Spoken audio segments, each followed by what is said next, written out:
Hello, everybody. Great to be here. Fantastic to have you here. And I pledge you my, I don't oh my pledge. Let me rephrase that. My pledge is to help you to get the most out of this session with me. I'm going to be respectful of your time, and I thank you for it. I'm going to keep this to about quarter of an hour, maybe getting towards 20 minutes, but I'll try and get this through in quarter of an hour. Just to say what this is, we are now streaming live on LinkedIn. We're also streaming live on Facebook and YouTube. And I'm actually adding this to my podcast, my Results Mastery podcast, which is going live on Amazon Music, on iTunes, and across about 30 other portals and radio stations and so on and so forth. And I just think that's brilliant. You know, when I first started out in business and in marketing, I spent most of my time putting paper in envelopes and sticking stamps on them and sending them out. Just how far have we come in the last 28 years is unbelievable. And I'll tell you what, the next 28 are going to be unbelievably incredible. I mean, you know, where are we going with all this? It's just absolutely probably the most exciting time that there's ever been to be involved in business and in marketing. But it's only exciting if you embrace it. If you don't embrace it, you think, oh, I don't like this newfangled AI and, you know, I don't understand LinkedIn and so on and so forth, then, you know, you're probably just going to get frustrated and, to be honest, get left behind. So I hope that's not the case. And I hope I can do a little bit today to alleviate that. Now, today is all about really ultimately business startups. But I know we've got quite a few people on the session today who are not startups. There's clearly established businesses. So I just wanted to say for you guys that a lot of what I'm going to be talking about today is definitely appropriate to you. It's almost like, you know, I hate the word the secret of success. You know, it sounds too, you know, just, I don't know, cliched. How many times have we heard the secret of success is? And then, you know, what follows, it could be about 180 different things. But the secret of success in business, guys, is, I suppose, you know, it's ultimately about, you know, what are you going to do? What actions are you going to take that are going to make you successful? That's ultimately what it's about. It's about spending time doing the right things in the right order and in the right way, and getting the right or better results. A couple of stats just to kick off with, which are a little bit like, you know, let's say non-motivational to anybody who's thinking of getting into business. And that fact, or one of those facts, is that 80% of businesses fail within 5 years. Now, that's not now, that's in normal times. So, you know, heaven knows what it's like right now. It's probably even higher than that. And, you know, I always think statistics are, you know, anybody can make them up. You know, 98.6% of all statistics are made up. And I just made that up. And yet it sounds quite believable, doesn't it? But you know, it is true. Whether it's 80% or 70% or 75% or 90% or whatever it is, I don't know. But I do know that a lot of businesses struggle to get past that 5-year mark. And I also know that of the remaining 20%, a significant amount of them fold within the next 5 years. So, you know, if the first 5 don't get you, the second 5 will, as Michael Gerber says. Now, Gerber, I don't know whether you know of Michael Gerber, but let me just show you this. Just bear with me a second. There you go. That's a book that I almost call like the Bible of business. If you've not read it, go and buy this book. If you're in business or you're thinking of getting into business, why small businesses don't work and what to do about it, the E-Myth, is a brilliant book. And in it, one of the things that Gerber says is that one of the biggest reasons why people are not successful or not as successful as they could be in business is down to, I suppose, three things, but ultimately it's about one thing. Gerber says that in business, there are three departments. There's operations doing the work, there's finance managing the money, and there's sales and marketing selling the stuff. And he believes that one of the biggest problems, and by the way, I share this belief, one of the biggest problems is what he calls operational expertise. So no matter what industry you're in, you're probably in that industry because you know a lot about what it is you do operationally. You with me? So a garage mechanic decides to start his own garage, having done that, repaired cars for 20 years, is an operational expert. Okay, a landscape gardener, exactly the same. A marketing person, exactly the same. A coach, you know, they're a leadership coach, and they go into business as a leadership coach because they're really good at doing that. Or a training company. You know, I love doing customer care training. I'm really good at it. I've been doing it for organizations for 20 years. And so I'm going to start a business as an operational expert. The areas that they're not experts in are the other two. They're not an expert financially. The nine out of 10 business owners can't read a balance sheet. They don't understand profit and loss. They have no concept of budget, or little concept of budget, and what we need to be spending money on, and where to cut back, and so on and so forth.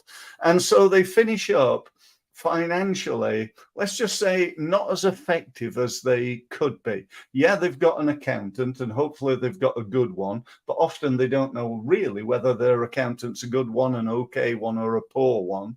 But they've got one, and often they provide us with information based on the past.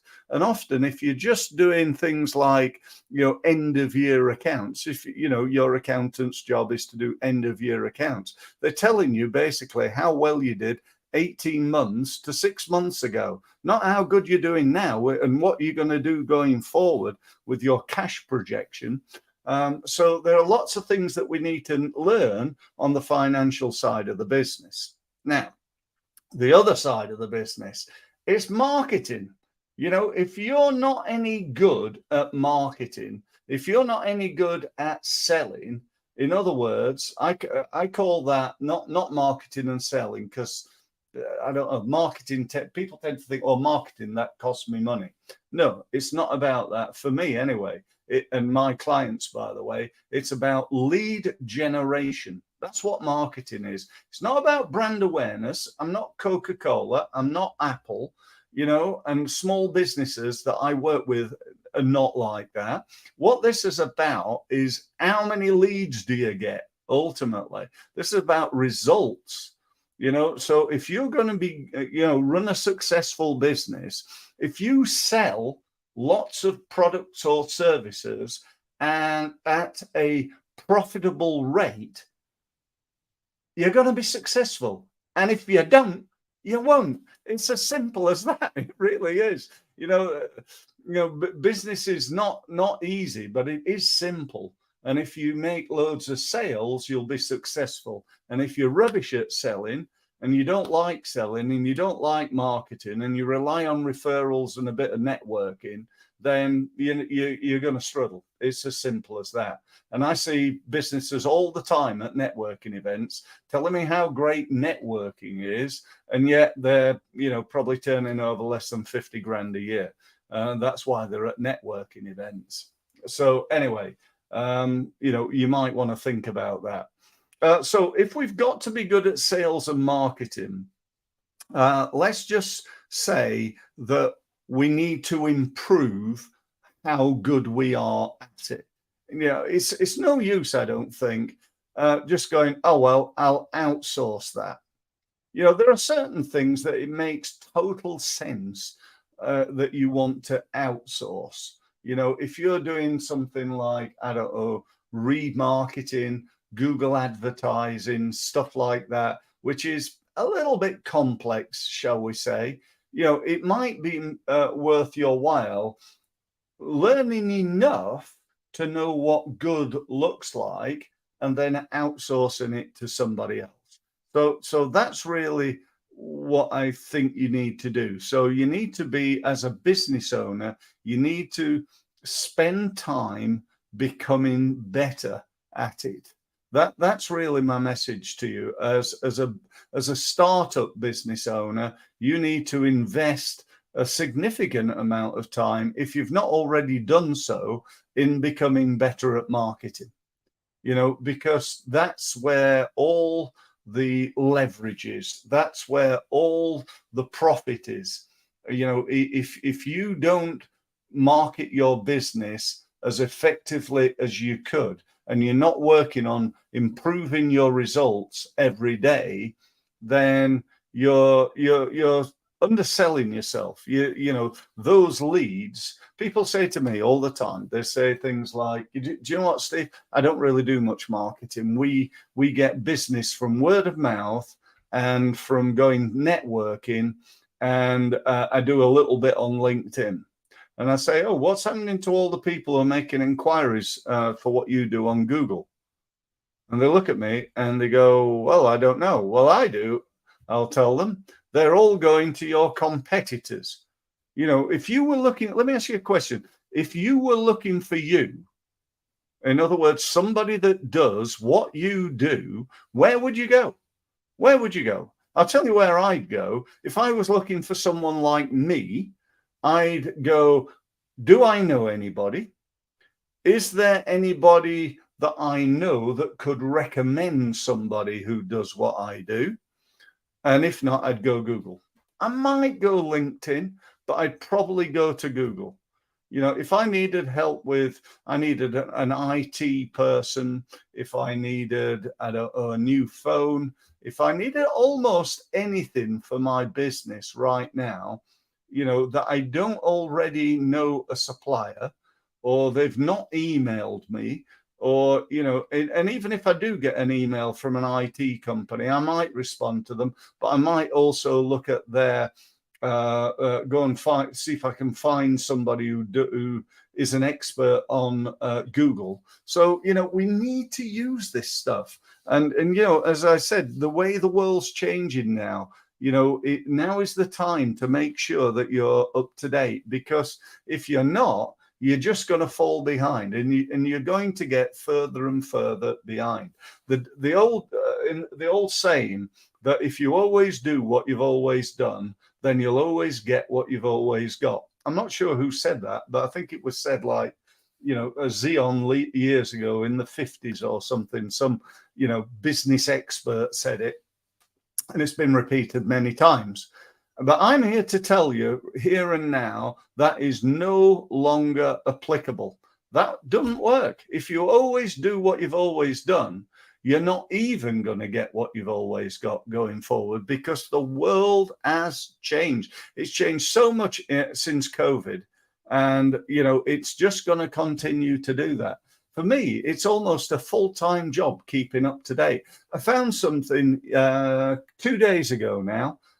Just blows my mind. I'm going to do another LinkedIn live on it probably next week when I understand it a little bit more. But it's honestly unbelievable, this piece of technology that will enable me to probably create, 30 to 50 leads a month without any problem whatsoever, without virtually any cost. I think the cost of it's about 30 quid a month, something like that. So for next to nothing, I can generate leads on automation without me doing a great deal either. So, this is a fantastic piece of software that I will be doing. Look out for the other things that I do. Oh, and by the way, if you want to join my Results Mastery University, if you go to my website, on the banner it says University, click on that, get yourself signed up, and you'll get updates on all the different LinkedIn lives that I'm doing. You get lots of tips. You get a community, a place where you can go and share ideas and ask me and other members to give you feedback on things like your website or an email or your social media or anything at all. So, you know, it's a great place to go. You can become a standard member for life for free, or you can upgrade and gain access to over 300 videos containing sales, marketing, and business growth tips for 25 quid. So, you know, that's a no-brainer as well. But if you want to do that, great. And if you don't, that's absolutely fine. So we need to develop our sales and marketing. That's what we need to do. If you are kicking off in business, you know, really try and focus on that. If you're already established, take a look at each and every element of everything that you do and work out how you can improve it. And or whether you're a startup or an established business, as the banner scrolling underneath says, if you want to book a meeting with me, I'm not going to give you a hard sell. What I am going to do is talk to you about your marketing and what you need to do to improve it. At the end, I'm going to try and get you to join my results mastery. Why wouldn't I? That's how I make a living. But there won't be any hard sell, although I would say that, you know, it is a no-brainer what I charge for it and the results that you can expect from it. I believe just sell itself, make it a no-brainer, and there's no need for me to sell it hard. So that's it. That's all I wanted to say, I think, other than good luck if you're starting out in business. Good luck if you're already established and you're looking to take your business to the next level. Get yourself signed up to my university, and I look forward to speaking to you again, whether it's on my podcast or on a LinkedIn Live, a Facebook Live, or a YouTube Live. It's great to communicate with you. Thanks for your time. I've kept it just under 20 minutes, so I'm going to say goodbye and look forward to speaking to you again soon. Thanks very much for listening.